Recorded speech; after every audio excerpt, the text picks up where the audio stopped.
Sir आप सब देख रहे हैं ना, ये उनकी पूरी जिंदगी की कारीगरी है। उन्होंने जितनी भी मूर्तियां बनाई थी उन सबका एक एक ढांचा यहाँ है।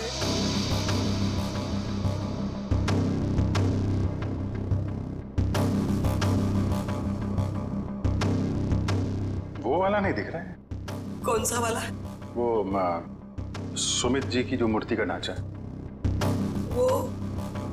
वो उस तरफ होना चाहिए।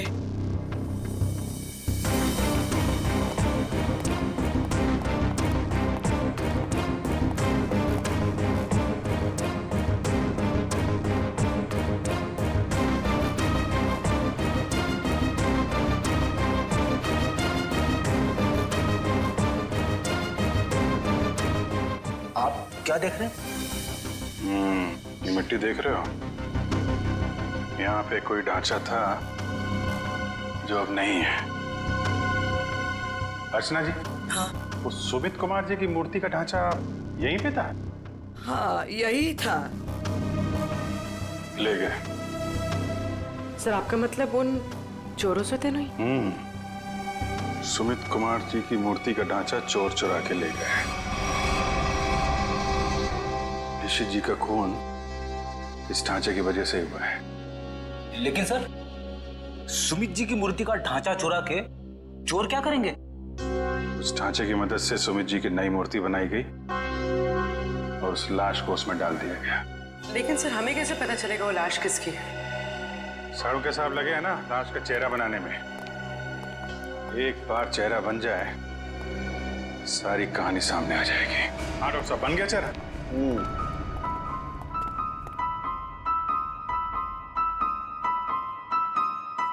ये देखो बॉस, ये है वो मरा हुआ आदमी। क्या? ये कैसे हो सकता है? डॉक्टर साहब, ये क्या मजाक है? भाई साहब, मैं मजाक नहीं कर रहा हूँ, यही है उस आदमी का चेहरा, ऐसा ही दिखता है वो। मैं जानता था, मुझे बिल्कुल पता था ये कुछ ऐसा करेंगे जिससे सारा केस उलट जाए। क्या बात कर रहे हो यार तुम? मैं ऐसा क्यों करूंगा? क्या हो गया तुम्हें? अभिजीत ये क्या कह रहे हो तुम? ये उसी आदमी का चेहरा है। सर मजाक क्यों करेंगे? क्योंकि डॉक्टर साहब ने जो चेहरा बनाया है वो मूर्ति का चेहरा है। सुमित जी का चेहरा है जो 39 साल पहले मर चुके हैं। इस चेहरे में सिर्फ मूंछ लगाना बाकी है। क्या बात कर रहे हो? ये आप बताइए, आपने बनाया है चेहरा? तो मैंने तो वही बनाया है जो मुझे खोपड़ी ने बताया। मैंने तो मूर्ति देखी भी नहीं है यार। तो आप देख लीजिए, ये मूर्ति है। ये तो वाकई वही चेहरा है जो मैंने बताया। ऐसा कैसे हो सकता है? सर, ये आदमी 39 साल पहले मर चुका है। आज जिंदा होता तो 80 साल का होता। और आपने कहा था ना कि ये मरा हुआ आदमी 45 साल का। कैसे पॉसिबल है? आई एम सॉरी बॉस, मुझे छुट्टी चाहिए। वो आप देखो सर। पहले हम ये पता लगाने की कोशिश कर रहे थे कि लाश को मूर्ति में रखा कैसे गया। अब हमें ये पता लगाना है कि सुमित जी की लाश सुमित जी की मूर्ति में आई कैसे और क्यों।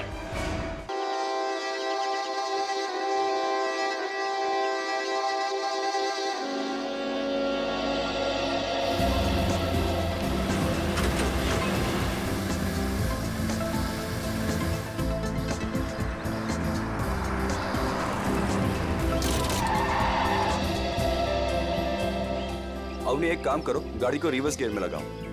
हाँ लेकिन मुझे डर लग रहा है, पता नहीं गाड़ी कहीं इधर उधर चली गई तो। कुछ नहीं होगा, जैसा मैं बोलता हूँ वैसा करती जाओ। ओके, एक काम करो, गाड़ी को रिवर्स गियर में लगाओ और धीरे धीरे क्लच दबाओ और धीरे धीरे एक्सीलेटर छोड़ो, बस। अवनी बेटा, हम सिखा देते हैं तुम्हें गाड़ी चलाना। रमेश को तो वैसे भी ठीक से नहीं आता है। अरे काका, आप साइकिल चलाना तो ठीक से जानते नहीं है, गाड़ी क्या चलाएंगे? हाँ काका आप ही सिखा दीजिए तो अच्छा है। ये तो सारा दिन फोन पे लगे रहते, मेरी तरफ ध्यान भी नहीं देते। अच्छा एक काम करो, गाड़ी को रिवर्स गियर में लो। हाँ हेलो,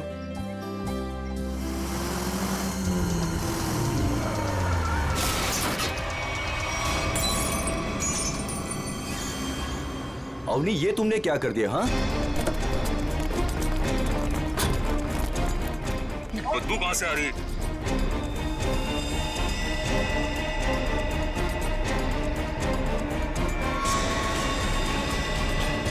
इसके अंदर लाश कहाँ से आ गई? इसमें से बदबू भी कितनी आ रही है? हे भगवान, इन्होंने तो लाश देख ली।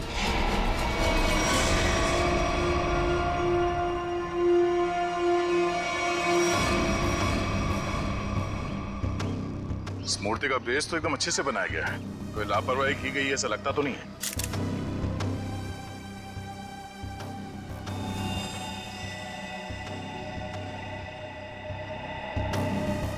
मगर इस मूर्ति में इसको रखा क्यों होगा?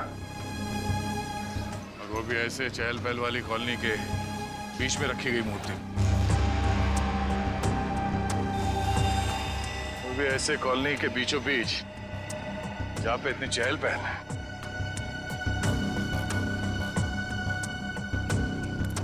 सर कॉलोनी के लोग काफी घबराए हुए हैं, किसी को नहीं पता है लाश किसकी। और सर इस कॉलोनी से कोई गायब भी नहीं हुआ है। चलो देखते हैं। आप लोग प्लीज इन बच्चों को अंदर घर भेज दीजिएगा, ये सब देखना सुनना इनके लिए अच्छा नहीं। प्लीज बच्चों घर जाके खेलो, जाओ। माँ, आजोबा की मूर्ति में क्या था और उससे इतनी बदबू क्यों आ रही थी? घर आके बताती हूँ। बच्चों मम्मी की बात सुनना चाहिए, हाँ? जाओ घर के अंदर जाओ। आपके बच्चे ने कहा कि ये मूर्ति उनके दादाजी की? जी, मेरे पिताजी की मूर्ति थी, सुमित प्रकाश नाम था उनका। उनकी मूर्ति क्यों बनवाई थी? मेरे पति एक इंजीनियर और साइंटिस्ट थे। सूखे इलाकों के लिए उन्होंने एक नई सिंचाई पद्धति का आविष्कार किया था। इसी से खुश होकर गवर्नमेंट ने उन्हें ये जमीन दान में दी थी। और सुमित जी इतने महान थे कि उन्होंने वो जमीन कॉलोनी को दान कर दी थी, और हमने उसी जमीन पर ये बच्चों के लिए ये पार्क बनवा दिया। इसीलिए हमने उनके सम्मान में इस पार्क में उनकी मूर्ति लगवाई। देखिए, ऐसा लगता है कि किसी ने हाल में इस लाश को मूर्ति में छिपाया है। हाँ, कुछ महीनों पहले। आप लोग बता सकते हैं कि मूर्ति यहाँ कब लगाई गई थी? क्योंकि शायद लाश को उसी वक्त अंदर रखा गया था। ये क्या कह रहे हैं सर? ऐसा हो ही नहीं सकता। सुमित जी जिस साल गुजर गए उसी साल ये मूर्ति वहाँ लगवाई गई थी। कम से कम 39 साल हो गए। 39 साल पहले? तो ये हो सकता है कि जब हाल फिलहाल में मूर्ति बदली गई हो या फिर इसकी मरम्मत की गई हो, तब ये लाश इसमें डाल दी गई हो। जी नहीं, जब से ये मूर्ति लगवाई गई है तब से ना इसकी मरम्मत हुई है और ना इसे बदला गया। ऐसे कैसे हो सकता है? कुछ महीनों पहले मरे हुए आदमी की लाश इतनी पुरानी मूर्ति के अंदर कैसे हो सकता है? शायद ऐसा हुआ हो कि रात के अंधेरे में ये काम हुआ हो और आप लोगों को पता नहीं चला। पूर्वी, जरा वॉचमैन से पता करते। सर इस कॉलोनी में करीब 200 फैमिलीज रहती है। अगर किसी ने रात को पुतला बदला होता, किसी ने तो देखा होता, लेकिन यहाँ तो किसी ने कुछ देखा ही नहीं। सर यहाँ पर 2 वॉचमैन हैं, एक दिन में ड्यूटी करता है और एक रात में, और दोनों का ही कहना है कि किसी ने भी मरम्मत का काम होते हुए नहीं देखा। कमाल है, अगर कोई काम हुआ नहीं है तो फिर ये लाश मूर्ति के अंदर आई कैसे है?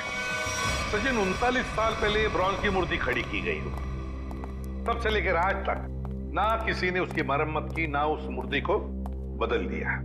हाँ सर, 1976 की बात है सर। हाँ, और आज उस ब्रॉन्ज के पुतले के अंदर मिलती है एक लाश, और कॉलोनी के 40 लोग कहते हैं कि उन्होंने कुछ देखा तक नहीं। कैसे हो सकता है मूर्ति के अंदर लाश?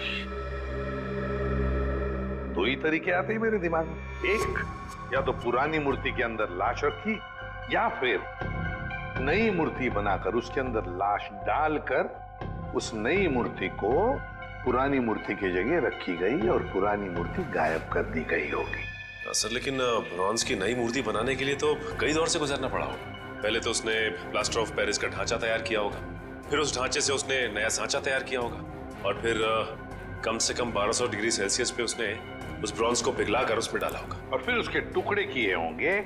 टुकड़ों को फिर वेल्डिंग करके जोड़ा गया होगा, फिर मूर्ति तैयार होगी तो उसे खड़ा कर दिया गया होगा।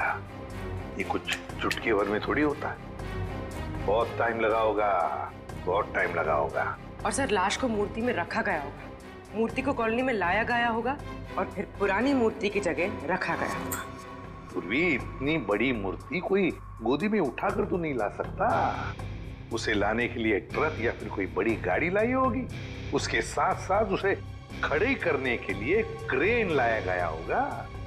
इतना सब अगर हुआ है, फिर भी कॉलोनी के लोग कहते हैं कि उन्हें कुछ मालूम नहीं, ऐसा कुछ हुआ ही नहीं। सर फिर तो पहला वाला तरीका इस्तेमाल किया गया होगा सर। बॉडी को कॉलोनी में लाया गया होगा और फिर मूर्ति में रख दिया गया होगा। पंकज, मूर्ति को लेटाया गया होगा, उसके बाद उसके अंदर लाश को रखा गया होगा और फिर उसे खड़ा भी किया होगा। कैसे हो सकता है, कैसे हो सकता है ये? सर, इतना अजीब तरीका लाश को ठिकाने लगाने का, खूनी को ये सब करने की जरूरत क्या थी? वही तो, इतनी तकलीफ क्यों? लाश को ब्रॉन्ज की मूर्ति के अंदर ही क्यों? कोई ना कोई वजह तो जरूर होगी, पर है कौन ये? है कौन ये? लाश है किसकी? कैसे मरा ये? मरा या मारा गया? इस आदमी की उम्र 45 साल है और इसकी मौत इसके सर पे लगी चोट की वजह। अरे sir sir sir sir, Hindi में बोलेंगे तो मुझे भी समझ में आएगा। क्या बोल रहे हैं? इस आदमी की उम्र 45 साल है और इसकी मौत इसके सर पर लगी चोट की वजह से हुई है। ये हुई ना बात, थैंक यू। और कुछ और बता सकते हैं? कोई जादू है, चुटकी बजाऊंगा हो जाएगा? अरे कोई जादू है जो चुटकी बजाऊंगा सब कुछ हो जाएगा? मन तो करता है चुटकी बजा दूं और ये आदमी गायब हो जाए। क्या बोले तुम? मतलब मैं कह रहा था सारुंके साहब, आप चुटकी बजा दे तो केस सॉल्व हो जाएगा। कितना किया है, ये तो कुछ भी नहीं है। हाँ, लेकिन अभी मेरा चुटकी बजाने का मूड नहीं। ठीक है, तो मैं उधर बजा लेता हूँ चुटकी। किधर चले जाते हो? हाँ देखिए आप, तारिका जी।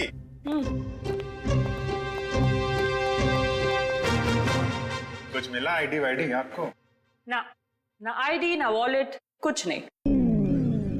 और ये कपड़ों की हालत देखो। भाई साहब, बज गई चुटकी। लेकिन मैं आपको एक चीज बता सकती हूँ। अरे वाह, अब बजी चुटकी। मुझे मालूम था तारिका जी, आप मुझे कभी निराश नहीं करेंगे।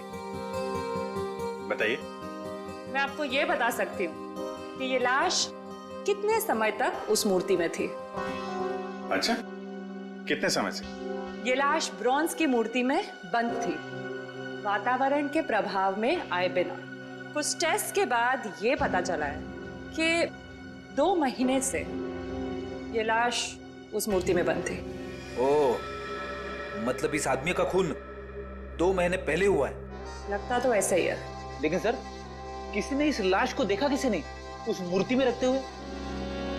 कॉलोनी वाले बता रहे थे कि मूर्ति 39 साल पुरानी है। डॉक्टर साहब, आप ये बता सकते हैं ये मूर्ति नई है या पुरानी है? ये मूर्ति 39 साल पुरानी नहीं है, नई है। ओह, मतलब इस मूर्ति को वहां पे ट्रक में लाया गया होगा। किसी ने ट्रक को देखा कैसे नहीं? मुझे नहीं पता। सालू के साहब, किसी ने उस क्रेन को कैसे नहीं देखा जिसके जरिए उस मूर्ति को अपनी जगह पे रखा गया? मुझे नहीं पता। सालू के साहब, उस मूर्ति में वेल्डिंग कब और कैसे की गई? मुझे नहीं पता, मुझे नहीं पता, मुझे नहीं पता। ठीक है सर, मुझे लगता है लाश की गंध की वजह से सालूम के साहब का दिमाग खराब हो गया है। क्या बोल रहा है? क्या बोल रहा है? क्या बोल रहा है? क्या बोल रहा है? देखो, मुझे परेशान मत करो, मुझे इस लाश का चेहरा भी बनाना है। Don't disturb me. सर, आपसे कोई सवाल नहीं करेंगे, आप चेहरा बनाइए। चलो, एक बात तो ये पता चल गई कि मूर्ति नई है और किसी ने उसमें लाश रखी है। और कैसे सर? कैसे और कब का पता बाद में लगाएंगे। पहले ये पता लगाना है कि ये नई मूर्ति बनाई किसने। सर, कुछ पता चला उस लाश के बारे में? देखिए, उसी के बारे में हम लोग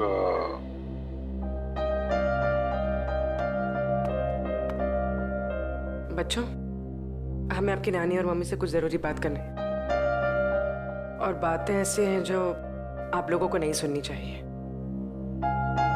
तो आप लोग प्लीज अंदर जाइए। क्यों? हम क्यों नहीं सुन सकते? ये बड़ों की बातें हैं, बच्चों का कोई काम नहीं। हमें पता है हमारे आजोबा की मूर्ति में से लाश मिली है ना। आप उसी के बारे में बात करने आए हो ना? हाँ, और कुछ जरूरी बातें हैं। आप लोग अच्छे बच्चे हो ना? हो ना? प्लीज अंदर जाओ।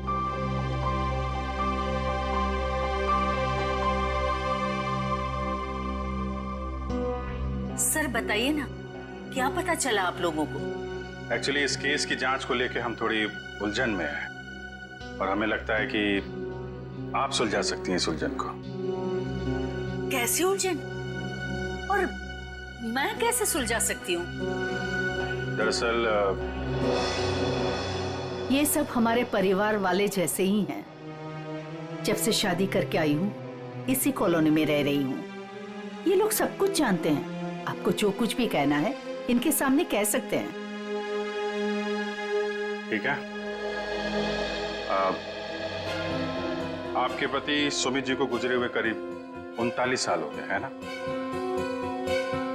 लेकिन सुमित जी की मूर्ति में से हमें जो लाश मिली है वो सुमित जी की है।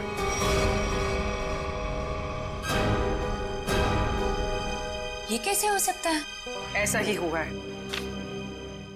ये देखिए।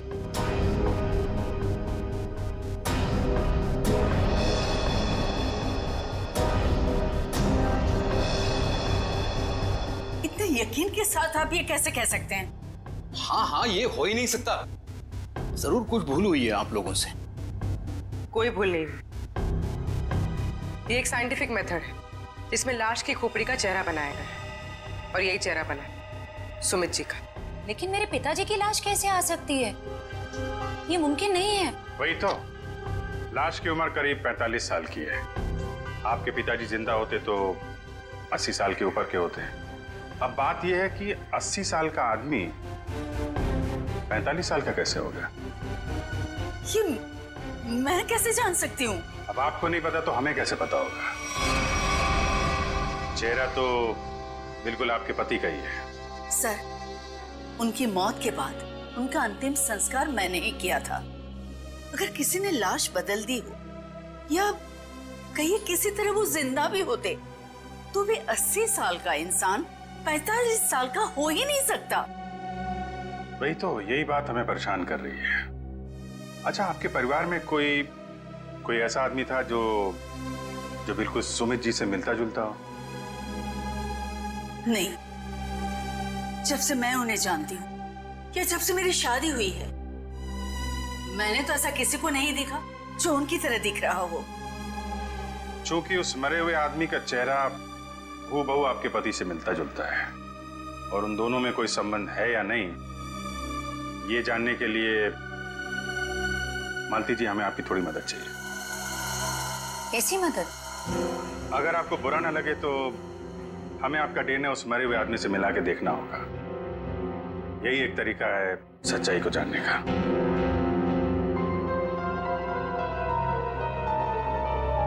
ठीक है, मैं तैयार हूँ, क्योंकि हम भी इस सवाल का जवाब चाहते हैं।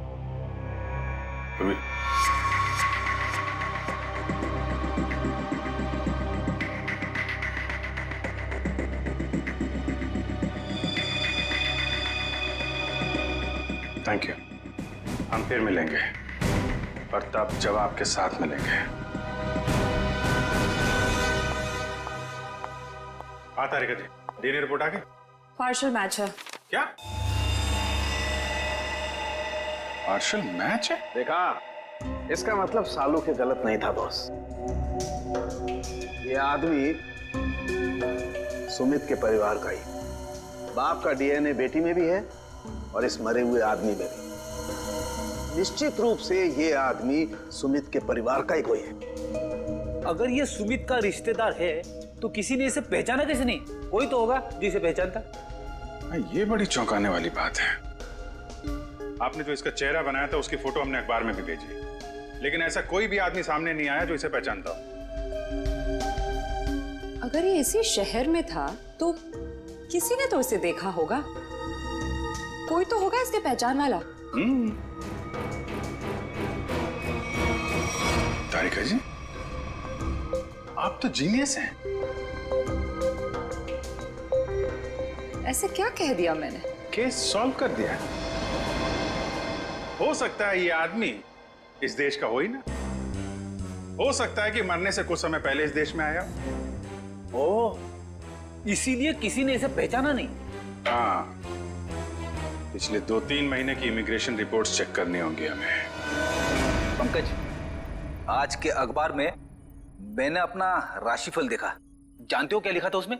क्या था सर? बहुत जल्द नौकरी में बदलाव होगा। इसका मतलब जानते हो? हाँ सर, ये तो बहुत दुख की बात है। आपका डिमोशन होने वाला है। आपकी पोस्ट तो मेरे से भी नीचे होने वाली है। क्या बोलता है? अरे इसका मतलब है मेरा बहुत जल्द प्रमोशन होने वाला है। हाँ, पिछले 1 हफ्ते से मुझे ऐसा ही लग रहा है। लेकिन मुझे ऐसा नहीं लग रहा है। क्यों? सर अभिजीत सर ने बिल्कुल सही पता लगाया सर। इमिग्रेशन रिकॉर्ड से उस मरे हुए आदमी का चेहरा मैच कर रहा है सर। गुड, मिला है सर।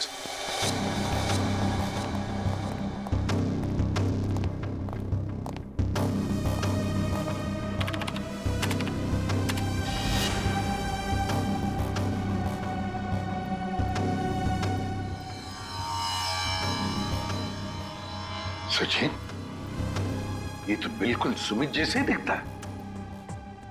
इसका नाम ब्रेंडन है, उम्र 45 साल और 2 महीने पहले यूके से आया था सर। मतलब आते ही मौत हो गई उसकी। सर इसका नाम तो अंग्रेजों जैसा है पर लगता है इंडियन है। इस ब्रेंडन का घर का पता, फोन नंबर कुछ है? हाँ सर, जरूर। पूर्वी, इस नंबर पे फोन करो। घर का ही फोन नंबर होगा ही। उसके माता पिता से बात करो, मगर सावधानी से। शायद उन बेचारों को पता भी नहीं होगा ब्रेंडन के साथ क्या हुआ है। और देखो बातचीत में कुछ पता चलता है क्या इस ब्रेंडन के बारे में। सर। हाँ सर, मैं सीआईडी छोड़ रहा हूं। अब और बर्दाश्त नहीं होता। मैं पागल हो जाऊंगा। क्यों? ऐसा क्या हो गया? इस केस में बहुत कंफ्यूजन है और सबसे बड़ी बात तो यह है कि वह आदमी अंग्रेज निकला। मेरा दिमाग फट जाएगा सर। मैं भी छुट्टी पे जा रहा हूं, सालू के साथ। अभी जाओ, अभी जाओ इसी वक्त। बोरिया भी सरा बांधो, निकल जाओ सीआईडी से। जाओ और कुछ समय बिताओ अपनी बीवी के साथ, शायद कुछ अकल आ जाएगी। जाओ। सर, आपका राशिफल तो सही निकला। नौकरी में बदलाव मतलब आपका रेजिग्नेशन, इस्तीफा।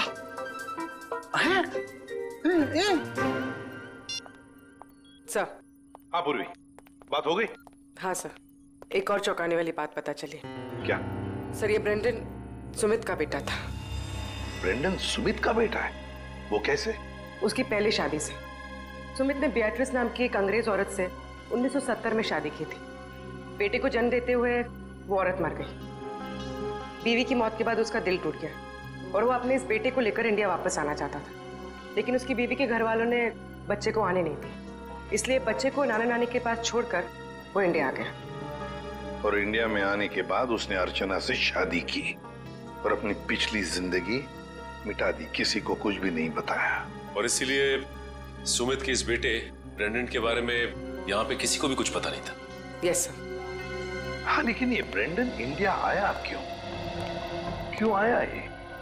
सर अपने नाना नानी की मौत के बाद उसे अपने पिता के बारे में पता चला, तो अपने पिता के परिवार वालों के बारे में जानने के लिए वो इंडिया आया था।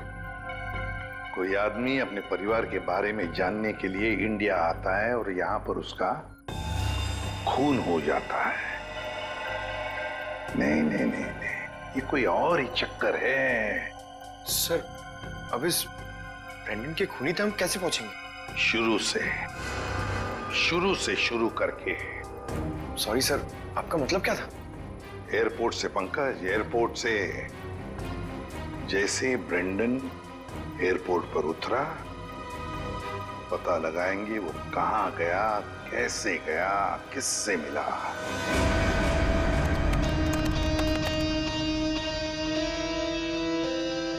सर, ये फुटेज एयरपोर्ट के अराइवल गेट की है सर, जब ब्रेंडन इमिग्रेशन से बाहर निकल चुका था।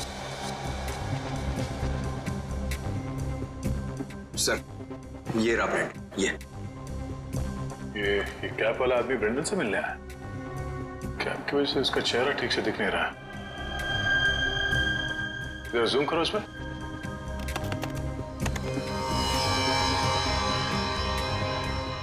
ऐसा लगता है कि जानबूझकर ये आदमी अपना चेहरा छुपा रहा है। ये चाहता नहीं है कि उसका चेहरा कैमरे पे कैप्चर हो। आगे बढ़ो। सर ये दोनों तो पार्किंग की तरफ गए। इसका मतलब इस कैप वाले आदमी की गाड़ी पार्किंग में है। एक काम करो, इन दोनों के बाहर निकलने से आधे घंटे तक जितनी भी गाड़ियां एयरपोर्ट के पार्किंग लॉट से बाहर निकली है उन सब के डिटेल्स निकालो। पता चल जाएगा इस कैप वाले की कौन सी गाड़ी है। सर वो आदमी ब्रेंडन को जब एयरपोर्ट की पार्किंग में लेके गया, उसके आधे घंटे बाद तक ये सारी गाड़ियां बाहर जाती रही सर। बस वे ठीक है, एक एक को फोन करो और पता लगाओ किस पैसेंजर को इन्होंने एयरपोर्ट से पिकअप किया और कहां जाके छोड़ा। हेलो जी, मैं सीआईडी से इंस्पेक्टर सचिन बोल रहा हूँ। अच्छा ये बताइए कि 15 फरवरी को आपकी कार इंटरनेशनल एयरपोर्ट पे गई थी किसी को छोड़ने के लिए? आप क्या करने गए थे? किसी को छोड़ने गए थे? मिसेस आंचल कुमार। ओके पूर्वी। Okay okay. क्या? किसको छोड़ने गए थे? Peter Frank. अच्छा ये कौन सी फ्लाइट से आए? ओके।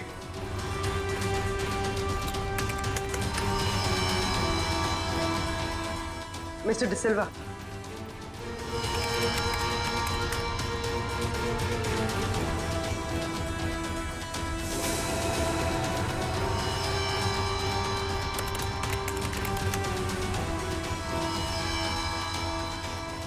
ओके पूर्वी, अब बचा है सिर्फ एक नंबर, ये VH 543259। और सर ये नंबर किसी मिस्टर अनिल के नाम पे, जो कि लोनावाला के बंगलों पे रजिस्टर्ड है सर। लेकिन ये आदमी फोन नहीं उठा रहा है सर। फोन नहीं उठा रहा है, लगता है ये अनिल ही पिकअप करने आया था ब्रेंडन को एयरपोर्ट पर। सर कहीं इस अनिल ने ही तो ब्रेंडन का खून नहीं किया? हो सकता है पूर्वी, एक बात तो पक्की है, इस अनिल का जरूर कोई ना कोई संबंध है ब्रेंडन के खून के साथ। सरकार के रजिस्ट्रेशन के हिसाब से अनिल जी का घर यही है। काफी पैसे वाला लगता है ये अनिल जी। इतना बड़ा बंगला, वो कार। लेकिन इस अनिल जी को ब्रेंडन से क्या काम पड़ गया? सर मुझे तो लगता है कि इस ब्रेंडन को इंडिया में कोई जानता ही नहीं होगा। तो ब्रेंडन को इंडिया में कोई जानता नहीं था तो ये अनिल एयरपोर्ट क्यों गया था उन्हें लेने? उसके बाद ये ब्रेंडन गायब कहाँ हो गया? कोई दरवाजा खोल क्यों नहीं रहा? जी कौन है आप लोग और क्या चाहिए? आपके मालिक अनिल जी से मिलना है। कहाँ है वो? वो नहीं है। आप क्यों पूछ रहे साहब? देखिए बेमतलब परेशान मत करिए, नहीं तो अभी पुलिस को फोन कर देंगे। हम लोग सीआईडी से हैं। सीआईडी? सीआईडी कहाँ से?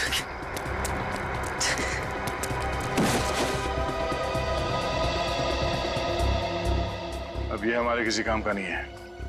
लगता है अनिल जी उसी तरफ है जिस तरफ ये भाग रहा है। चलो देखते हैं। हट, हट, हट।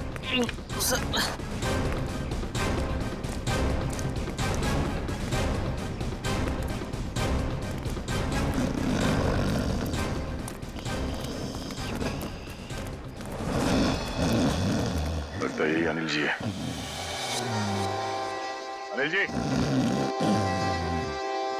मालिक और नौकर एक साथ शराब पी रहे थे यहाँ पे। अनिल जी, अनिल जी, जी हम ये जानने आए हैं कि कुछ महीने पहले आप ब्रेंडन को एयरपोर्ट से लेकर कहाँ गए थे? एयरपोर्ट? ब्रेंडन? मैं कुछ नहीं समझ पा रहा यार, क्या बोल रहे हो तुम? हम ये कह रहे हैं कि ब्रेंडन को लेके आप एयरपोर्ट से आए थे और ये हमने सीसीटीवी फुटेज में देखा है।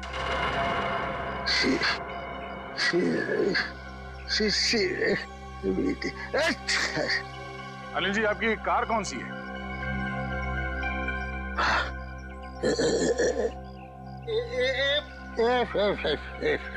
सच्चाई तो ये है कि ना तो ये बंगला आपका है और ना ही वो कार।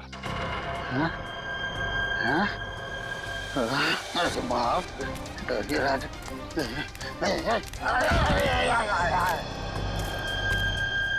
अब सच बताओ।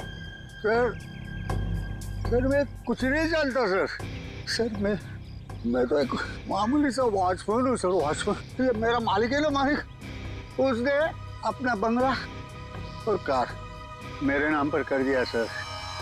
ये मेरा कुछ भी नहीं है सर। तो फिर किसका है? सर मैं कैसे बोलूं सर, मेरी जान चली जाएगी सर। देखो तुम चिंता मत करो, कुछ नहीं होगा तुम्हें। सिर्फ ये बताओ किसने कहा था तुम्हें ये सब करने के लिए?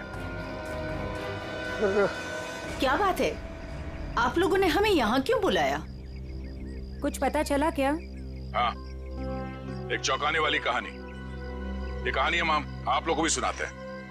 इस कहानी को हम वहां से शुरू करते हैं जब सुमित जी को सरकार ने जमीन दान दिया था। उस जमीन में सिर्फ एक छोटा सा गार्डन नहीं था, बल्कि वो जमीन भी था जिसपे आज मॉल बना हुआ है आपके कॉलोनी के पीछे। लेकिन इस बात का पता हमें क्यों नहीं चला? क्योंकि आप लोगों से पहले कुछ और लोगों को पता चल गया। उन्हें यह भी पता चल गया कि सुमित जी अपनी पूरी जमीन को बच्चों के पार्क के लिए दान करना चाहते हैं, और ये बात उन्हें अच्छा नहीं लगा। उन्होंने सुमित जी को रोकना चाहा। जब सुमित जी नहीं माने तो उनका फोन कर दिया। क्या? जी हाँ, सुमित जी का एक्सीडेंट कोई एक्सीडेंट नहीं था। इसकी प्लानिंग की थी उन लोगों ने, और उन लोगों ने जमीन का एक छोटा सा हिस्सा आपके कॉलोनी को दिया और बाकी बिल्डर्स को बेच दिए। वो मॉल जहाँ पे खड़ा है वो जमीन। बिल्डर से मिले पैसे से ऐश कर रहे हैं वो लोग। उनके पास देश विदेश में बहुत सारे घर हैं, बंगलो हैं, ढेर सारी गाड़ियां हैं, और ये बात किसी को नहीं पता, उनके दोस्तों और परिवार वालों को भी नहीं। और सुमित जी का बेटा ब्रेंडन जब अपने परिवार वालों से मिलने इंडिया आया तो उसे भी मार दिया गया। क्यों, ये हमें मालूम नहीं। और फिर बेटे की लाश को पिता की मूर्ति में छुपा दिया। अब ये कैसे किया है ये हम जानना चाहते हैं। लेकिन वो कौन लोग हैं? यही हैं वो लोग। सच तो ये इसी कॉलोनी में रह रहे हैं, धोखे और खून से कमाए हुए पैसों पर ऐश कर रहे हैं, लेकिन हम उन्हें जानते हैं।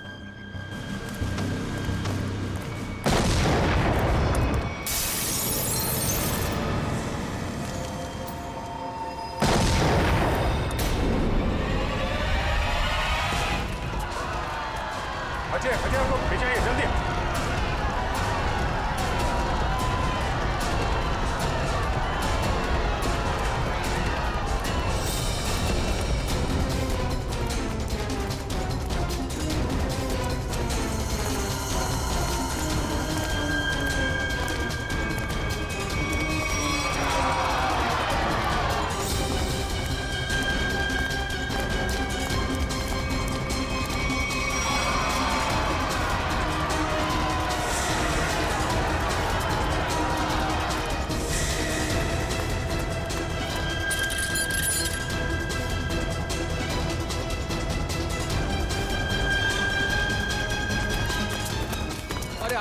आनंद संभालना यार। अरे अरे क्या हो रहा है ये?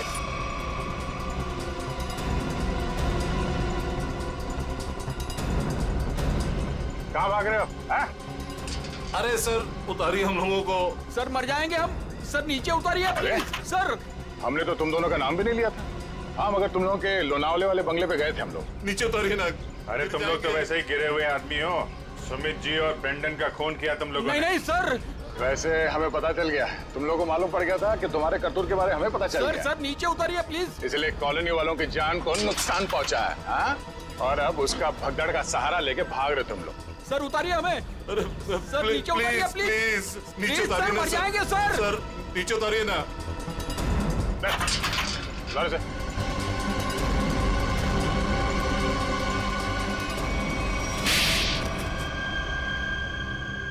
लेकिन वो तो आपके दोस्त थे, फिर आपने उनको क्यों मार दिया? क्योंकि इनके लिए पैसा दोस्ती से ज्यादा मायने रखता है। लेकिन ब्रेंडन को क्यों मारा? सर एक्चुअली हम उसे मारना नहीं चाहते थे। हम उसे एयरपोर्ट से सीधा हमारे खाली पड़े हुए फ्लैट पे लेके गए। हमने सोचा था हम उसके बाप के मरने की झूठी कहानियां सुनाकर उसको यूके वापस भेज देंगे। और उसने हमारी वो बातें सुन ली थी जिसमें हमने सुमित को मारने का जिक्र किया था, इसके लिए उसको मारा सर। लेकिन उसकी लाश मूर्ति में क्यों छुपाई? हम नहीं चाहते थे कि उसकी लाश किसी भी हालत में सीआईडी को मिले। अगर हम उसे जलाते, दफनाते या किसी तालाब झील में उसकी लाश छोड़ देते तो एक न एक दिन तो लाश मिल ही जाती ना। फिर तो हम पकड़े जाते।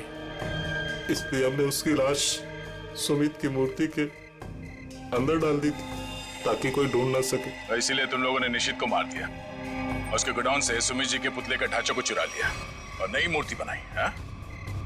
लेकिन तुम लोगों ने मूर्ति जब बदली तो कॉलोनी वालों को कैसे नहीं पता चला? वो सर, हमने एक दिन पूरे कॉलोनी वालों को रात के खाने की दावत दी थी और हमने उनके खाने में नींद की गोलियां डाल दी थी। अच्छा, जब सारी कॉलोनी सो गई तो पुरानी मूर्ति की जगह नई मूर्ति रख दी। अगर अवनी अपने कार से उस मूर्ति को ठोकर नहीं मारती तो इनके काले कारनामों से पर्दा नहीं हटता।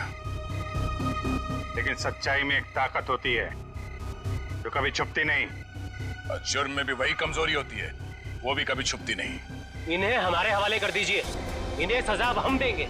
हाँ सर, इन्होंने हमें धोखा दिया है, ये हमारे गुनहगार है। नहीं सर, हमें अरेस्ट कर दो, ये लोग मार डालेंगे। हमें अरेस्ट कर लीजिए सर। तुम्हें सजा देने का हक अगर हमारे हाथ में होता तो हम तुम्हें इनके हवाले कर देते। हमारे हाथ बंधे हुए हैं, वरना निखिल, पंकज ले जाओ इन्हें।